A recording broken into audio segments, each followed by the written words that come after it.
Hello students, હું છું હિરેન રાજગુરુ અને આજે આપણે જોવાનું છે બીકોમ સેમ 2નું બિઝનેસ એકાઉન્ટિંગ 2 એમાં આપણે યુનિટ 5C શેર બાયબેક જોઈ રહ્યા છીએ। આજે આપણે એમાં એક્ઝામ્પલ નંબર 4 જોઈ રહ્યા છીએ। આ તમને 5Bમાં લગભગ દાખલો નંબર 25 કે આડેગાળે આપેલો છે, બરાબર। સેમ દાખલો છે। કુબેર લિમિટેડનું તારીખ 30/6/2023ના રોજનું પાકું સરવૈયું આપેલું છે આપણને। ઇક્વિટી શેર મૂડી 25 કરોડ આપેલી છે, બરાબર। રૂપિયામાં 25 કરોડ છે, 10 રૂપિયાનો એક છે એટલે ખરેખર 2,50,00,000 શેર મૂડી થાય, બરાબર છે।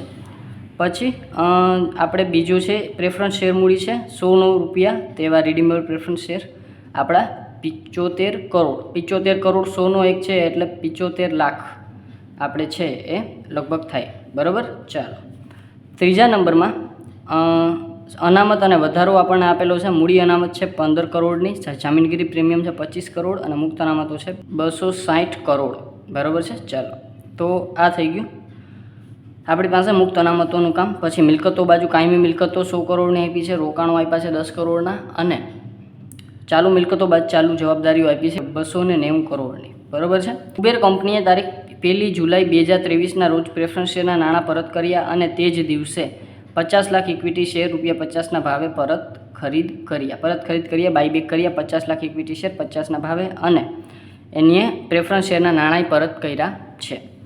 કંપની પાસે ઉપરોક્ત ચાલુ મિલકતોમાં ઘણી મોટી રોકડ અને બેંક સિલક સમાયેલી છે, જેના દ્વારા બંને પ્રકારના શેર હોલ્ડરોને ચૂકવણી કરવામાં આવી, બરાબર છે। એટલે કે ઉપરોક્ત ચાલુ મિલકતોમાં ઘણી મોટી રોકડ અને બેંક, એટલે કે અહીંયા આપણે ઘણી મોટી રોકડ અને બેંક સમાયેલી છે, બરાબર। એટલે કે એમાંથી જ નાણાં પરત કરવાના છે, જેના દ્વારા બંને પ્રકારના શેર હોલ્ડરોને ચૂકવણી કરવામાં આવે છે। જરૂરી આમનોંધ લખો।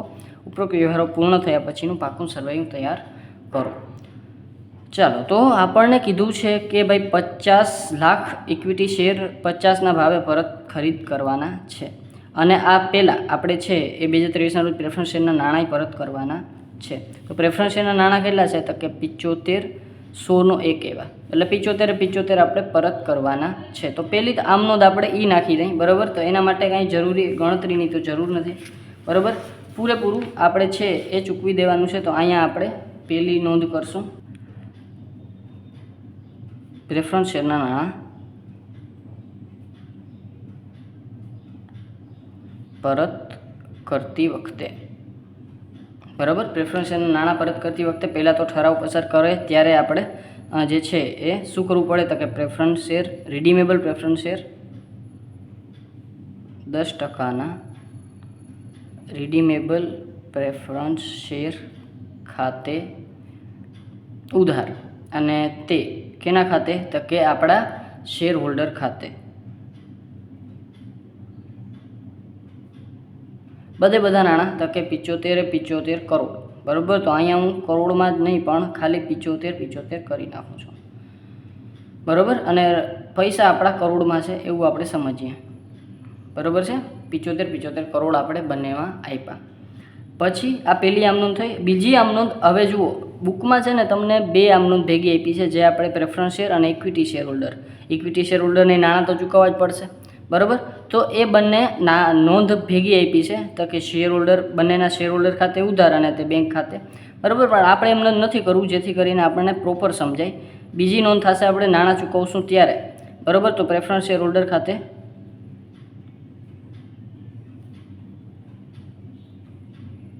અને તે બેંક ખાતે, કેટલા? 75, બરાબર। એટલે કે 75 કરોડ આપણે વળી પાછા એને શેર હોલ્ડર ખાતે ઉધાર, તે બેંક ખાતે ચૂકવી દીધા। હવે સમજવાનું જરાક નાણાંમાં આવ્યું, બરાબર છે, કે અહીંયા આપણને 25 કરોડ આપ્યા છે। કેટલા આપ્યા છે? 25 કરોડ। હું જરાક તમને કેલ્સી બતાવી દઉં। 25 કરોડ આપ્યા છે, 25 કરોડ। ચાલો તો 2 ને 2 4 ને 2 6 ને 1 7, 25 કરોડ આપ્યા છે અને 10 રૂપિયાનો એક છે, એટલે કે ભાંગ્યા 10। તો અહીંયા આપણી પાસે 2,50,00,000, 2,50,00,000 ઇક્વિટી શેર થાય। હું તમને રફ પેજમાં એક અહીંયા ગણતરી કરી દઉં।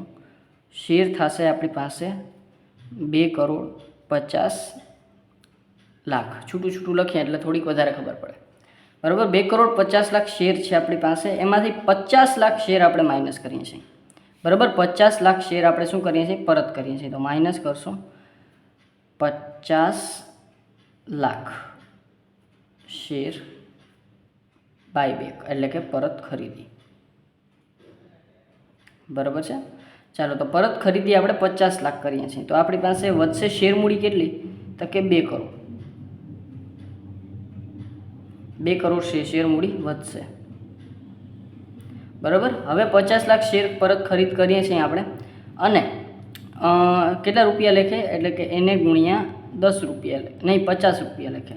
બરાબર. 10 રૂપિયાનો શેર છે, 10 રૂપિયાનો શું છે શેર છે આપણી પાસે અને 50 રૂપિયાની આપણે પરત ખરીદી કરીએ તો 40 રૂપિયા આપણું શું થઈ જશે પ્રીમિયમ થઈ જશે. તો હવે આપણે પરતની જરાક તમને અહીંયાથી સરખી નોંધ કરી દઉં. એક રફ પેજ આપણે સરખું જ લઈ લઈએ તો અહીંયા આપણે લખશું પરત ખરીદી 50 લાખ શેર. કેટલા રૂપિયા લેખે 10 રૂપિયા લેખે. 10 રૂપિયા દારસાની કિંમત છે અને 50 રૂપિયા લેખે આપણે ખરીદી કરીએ છીએ.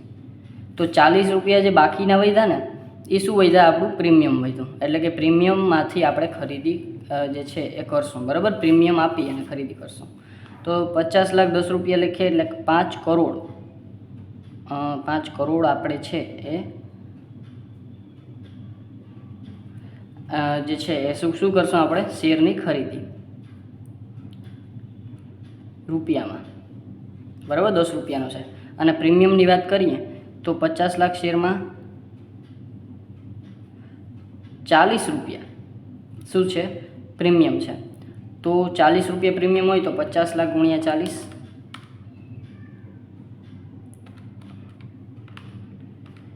એટલે કે 20 2 ને 2 4 ને 3 7 એટલે કે 20 કરોડ આપણે છે એ શું છે 20 કરોડ 4 ને 3 7 ને 20 બીજા. બરાબર. એટલે કે શેરની આપણે શું છે તો કે પ્રીમિયમ છે. 20 કરોડ શું છે આપણું પ્રીમિયમ છે. તો હવે આપણે 20 કરોડની ચૂકવણી 5 કરોડની ચૂકવણી કરવાની છે. તો એને હવે આપણે કરોડમાં જ ચૂકવણી કરવાની છે એટલે હું એને 5 અને 20 કહી દઉં. તમને સમજાવવા માટે મેં આટલા મીંડા કર્યા છે. વળી તમે એમ કહેશો કે સર 5 અને 20 ક્યાંથી આવ્યા. બરાબર. તો 5 કરોડમાં જોઈએ આપણે તો શેર મૂડી પરત કેટલી કરવાની છે 5 કરોડ અને પ્રીમિયમ કેટલું આપવાનું છે 20 કરોડ. બરાબર. તો આ વસ્તુ ક્લિયર થઈ ગઈ. હવે આપણે એમ થયું કે ભાઈ પરત ખરીદી કરી તો હવે આપણે પહેલાં અનામતની ગણતરી કરી લઈએ. બરાબર. તો મૂડી પરત અનામત ખાતે આપણે કેટલી રકમ રાખવાની છે તો કે મૂડી પરત અનામત ખાતે. બરાબર. તો પહેલાં તો આપણે શેર મૂડી ને પ્રીમિયમ કેટલું શેર મૂડી કેટલી જાય છે તો કે 5 કરોડની ઇક્વિટી શેર મૂડી 5 કરોડની જાય છે. પછી પ્રેફરન્સ શેર મૂડી આપણે કેટલી પરત થાય છે તો કે પ્રેફરન્સ શેર મૂડી આપણે છે એ કેટલી હતી તો કે 75. તો 75 કરોડ રૂપિયા આપણા એ પરત થાય છે. બરાબર છે. પ્રેફરન્સ શેર એ 75 રૂપિયાના પરત થાય છે અને આની સામે આપણે કંઈ બહાર નથી પાડતા. તો 80 કરોડ રૂપિયાની શેર મૂડી છે આપણી ઘટે છે. બરાબર. તો 80 કરોડ રૂપિયાની આપણે શું કરવી પડશે તો કે મૂડી પરત અનામત ઊભું કરવું પડશે.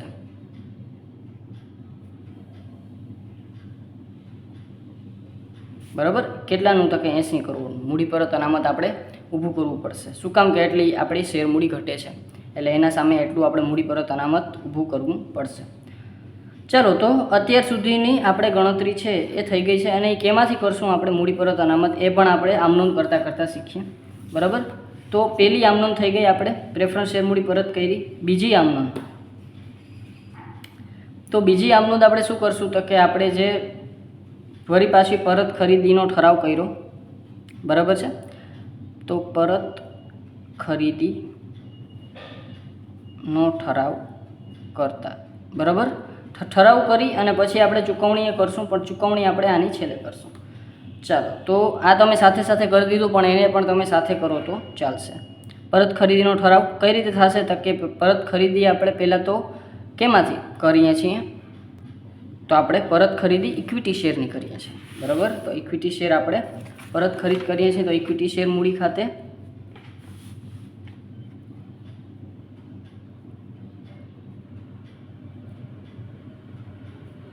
ઉધાર. બરાબર. હવે એની સાથે આપણે પ્રીમિયમ ચૂકવીએ છીએ 20 રૂપિયાનું, એટલે કે 20 કરોડનું પ્રીમિયમ ચૂકવીએ છીએ. તો પ્રીમિયમ ખાતે પણ શું થશે? ઉધાર. તો અહીં લખશું જામીનગીરી. પણ જામીનગીરી પ્રીમિયમમાં આપણી પાસે એટલી બાકી છે, પહેલાં તો જોવું પડશે કે હા જામીનગીરી પ્રીમિયમ 25 કરોડનું બોલે છે, એટલે 20 કરોડ આપણે અહીં ચૂકવી શકશું. તો અહીં લખશું આપણે જામીનગીરી પ્રીમિયમ ખાતે ઉધાર. બરાબર. અને તે કોના ખાતે? તો કે આપણા ઇક્વિટી શેર હોલ્ડર ખાતે. બરાબર. આ તો આમનું તમને ખબર છે. ઇક્વિટી શેર મૂડી ખાતે કેટલા છે? તો કે 5 કરોડ. જામીનગીરી પ્રીમિયમ ખાતે કેટલા છે? તો કે 20 કરોડ.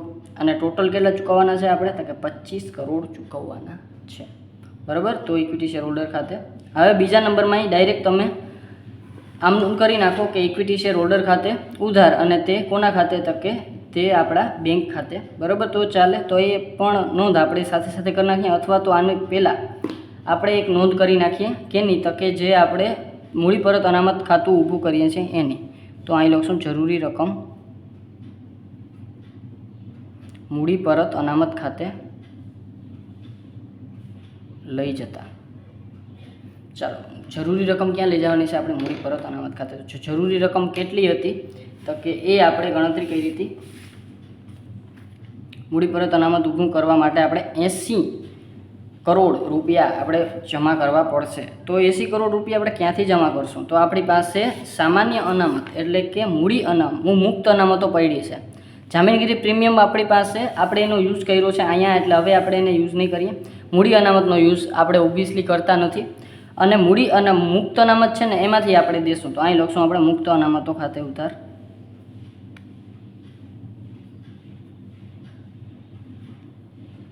કેટલા છે? તો કે આપણે 80 કરોડ દેવાના છે.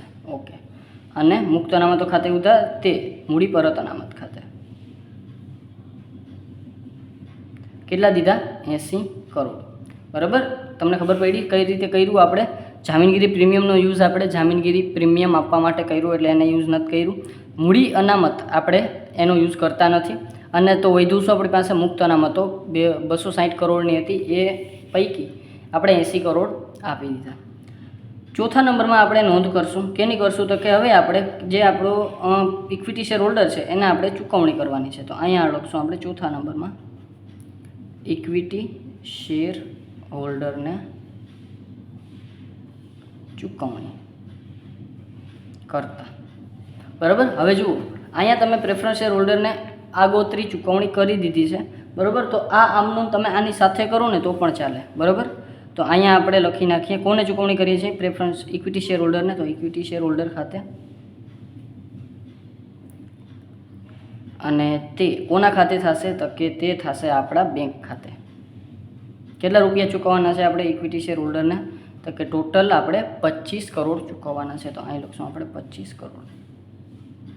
બરાબર. હવે આના સિવાય બેંક બુકમાં જે તમને નોંધ દીધી છે, બરાબર, એ હું તમને કહું તો કે આપણે ઇક્વિટી શેર અને પ્રેફરન્સ શેર, કદાચ આ નોંધ તમે ના કરો, બરાબર, તો એ નોંધ ના કરો તો આ તમારે નોંધ કરવી પડે. ઇક્વિટી શેર હોલ્ડર ખાતે ઉધાર,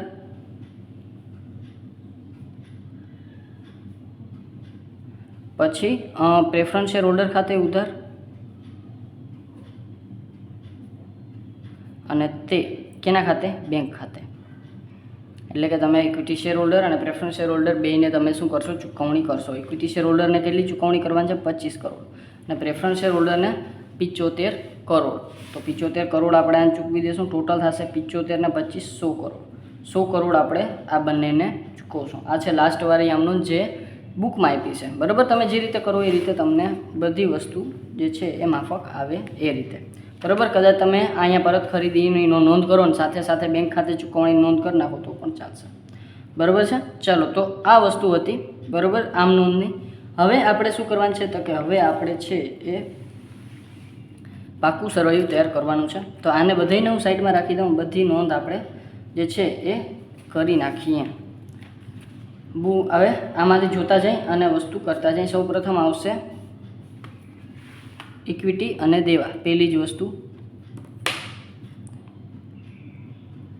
ઇક્વિટી અને દેવા, અને બીજા નંબરમાં આપણે દેવાને છે મિલકતો. ઇક્વિટી અને દેવામાં સૌ પ્રથમ આવશે શેર હોલ્ડરોના ભંડોળો. પેલું છે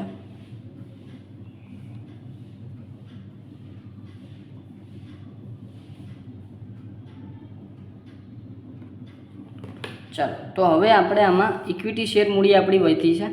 હવે જો 5 અહીંયા આપણે પરત કેટલી કરી તો કે 5 કરોડની, બરાબર, અને હતી આપણી પાસે કેટલી 25 કરોડની. તો આપણે અહીંયા માત્ર ઇક્વિટી શેર મૂડી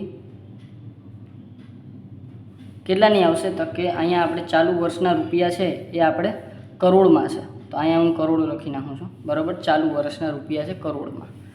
તો 25 કરોડની આપણી શેરમૂડી હતી, એમાંથી આપણે 5 કરોડ આપી દીધી, એટલે 20 કરોડની શેરમૂડી આપણી પાસે વધશે, ઇક્વિટી શેરમૂડી.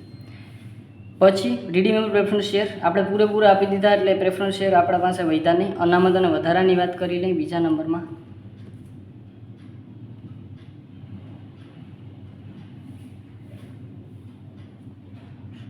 અનામત અને વધારો. તો અનામત અને વધારો એમાં આપણી પાસે સૌપ્રથમ શું હતું? મૂડી અનામત. તો મૂડી અનામત તો જેમ છે એમ આપણી પાસે આવશે. તો મૂડી અનામતમાં કાંઈ સુધારો વધારો થશે નહીં. તો પણ 15 કરોડ હતા, એને 15 કરોડ એમને રહી ગયા. જામીનગીરી પ્રીમિયમ 25. હવે એમાંથી જામીનગીરી પ્રીમિયમનો યુઝ આપણે ક્યાં કર્યો હતો? કે અહીંયા કર્યો હતો, બરાબર છે. અને 20 કરોડ આપણે યુઝ કરી લીધો આપણે પરત ખરીદીમાં, બરાબર. તો આપણી પાસે વધ્યા કેટલા જામીનગીરી પ્રીમિયમ? તો કે જામીનગીરી પ્રીમિયમ વધ્યું આપણી પાસે 25 હતું, અને એમાંથી 20 આપણે યુઝ કરી લીધું, તો વધ્યું કેટલું? 5 કરોડ આપણી પાસે જામીનગીરી પ્રીમિયમ. અને મુક્ત અનામતો, તો અહીંયા આવશે મુક્ત અનામતો. તો મુક્ત અનામતો આપણી પાસે હતા 2,60,000, બરાબર. અને મુક્ત અનામતમાંથી આપણે ક્યાં લઈ ગયા હતા? તો કે મુક્ત અનામતમાંથી આપણે લઈ ગયા હતા અહીંયા. ચાલો, તો મુક્ત અનામતમાંથી આપણે છે એ મૂડી પરત અનામત ખાતે લઈ ગયા હતા. કેટલા? 80, બરાબર. તો મુક્ત અનામતમાંથી આપણે 80 કરોડ આપણે ક્યાં લઈ જશું? મૂડી પરત અનામત ખાતે. એટલે એ આપણે બાદ કરશું. 260માંથી 80 આપણે માઇનસ કરશું, એટલે 180, બરાબર. અને મુક્ત અનામતમાંથી 80 બાદ કર્યા, અને એવા ને એવા આપણી પાસે શું આવ્યા? તો કે આપણી પાસે આવ્યા મૂડી પરત અનામત.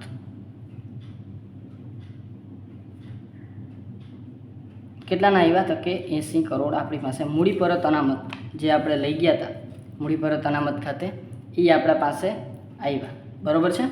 ચાલો, આ વસ્તુ ખબર પડી ગઈ, બરાબર, કે મૂડી પરત અનામત ખાતે આપણે લઈ ગયા હતા. તો એ મૂડી પરત અનામત હવે આપણા અનામતમાં બોલતું હશે, બરાબર છે. ચાલો, તો આ વસ્તુ ક્લિયર થઈ ગઈ. મૂડી પરત અનામત, મૂડી અનામત આપણી પાસે વધી હતી, બરાબર. જામીનગીરી પ્રીમિયમ આપણે 20 કરોડનો યુઝ કરી લીધો, એટલે 5 કરોડ વધ્યા.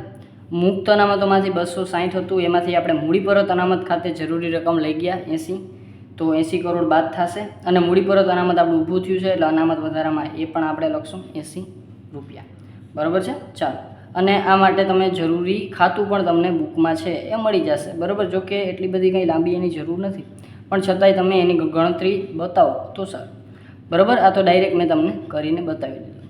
ચાલો, આ થઈ ગયો અનામત અને વધારો. આ સિવાય બીજું કશું જ છે એ આમાં આપેલું નથી. તો અહીંયા આપણે લાંબા ગાળાના દેવા, ટૂંકા ગાળાના દેવા ખાલી લખી નાખીએ, બરાબર છે. તો ત્રીજા નંબરમાં લાંબા ગાળાના દેવા, એમાં કંઈ ડિટેલ લખતા નથી જગ્યાના હિસાબે. અને ચોથા નંબરમાં ટૂંકા ગાળાના દેવા, એમાં પણ કશું આપેલું નથી, બરાબર છે. ચાલો, હવે મિલકતો બાજુ જોઈ લઈએ. તો મિલકતો બાજુ કાયમી મિલકતો આપણને આપેલી છે, તો અહીં લખશું આપણે કાયમી મિલકતો, જે આપેલું છે એ જ, બરાબર છે. તો પહેલાં આપણે એમાં લખી નાખીએ. ચાલો,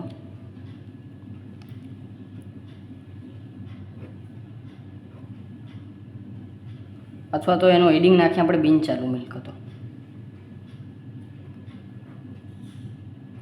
જેથી કાયમી મિલકતો આપણે નીચે આવી જાય. તો અહીં લખશું આપણે બિનચાલુ મિલકતો નીચે કાયમી મિલકતો કેટલા છે? 100 કરોડ. પછી રોકાણો, તો કે એ પણ કાયમી મિલકતોની નીચે આવે, રોકાણો આવશે 10 કરોડના. પછી આ સિવાય આપણે કાયમી મિલકતોમાં બીજું કાંઈ આપ્યું નથી, તો પણ તમે કાંઈ પણ બીજી ડિટેલ લખી શકો. બીજા નંબરમાં આપણને આપ્યું છે ચાલુ મિલકતો બાદ ચાલુ જવાબદારી, તો અહીં લખશું આપણે ચાલુ જવાબદારી.